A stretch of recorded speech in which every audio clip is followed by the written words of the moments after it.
In this video, I want to cover the third-person right-handed and third-person left-handed aiming offset. Now, we're not going to be able to use the left-handed aiming offset, and that's just because we don't have anything with the left-handed setup. And I just realized I did a typo in the comment. It's supposed to say left-handed, not right-handed. But anyways, they both do the exact same thing. Again, one is just for when you're right-handed, one is when you're in left-handed mode. So, to give an idea of what this does, and the way I'm testing is I would need to make sure that the replicates for the firearm is set to be enabled in conjunction with only spawning the firearm server side. So when I spawn in, here I am on the client. When I go to aim, you'll see the firearm. It goes right to the center of the head. Now that's because that's where the camera is. So there's no offset. So what we want to do is we can either, anywhere we move the camera socket, that's where the firearm's going to go.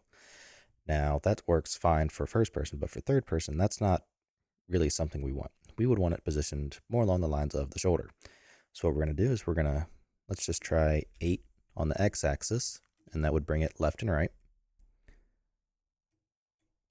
I meant to say -8, and even actually now that I'm looking at it, 8's kind of high, so we're going to do -6, and that's going to bring it closer to the right shoulder.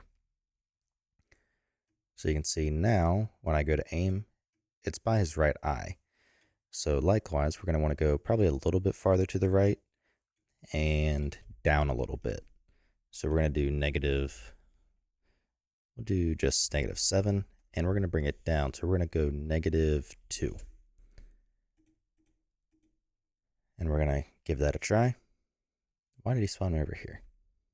So when I aim now, you can see it's just bringing it up a little bit, and it's down kind of about where I'd envision. That's a little bit far for the right eye because there's no head lean or anything currently for the remote client in this example, but it kind of gets it in the ballpark. So that's what that does. And likewise, I'll just show it the rotation. It's the exact same thing, just when you aim, now the firearm's going to be, rotated for whatever reason. So if you wanted to have a little bit of cant to it, you could do something like, let's say, that was a 9. Let's just say you would do a 15-degree rotation. It's probably in the wrong axis because I'm not really paying too much attention. Well, right axis, just wrong direction. And we'll drop that down to a -10. So now when I aim, you can see it kind of gets a little bit of rotation, so it's no longer pointing straight. It's just little things.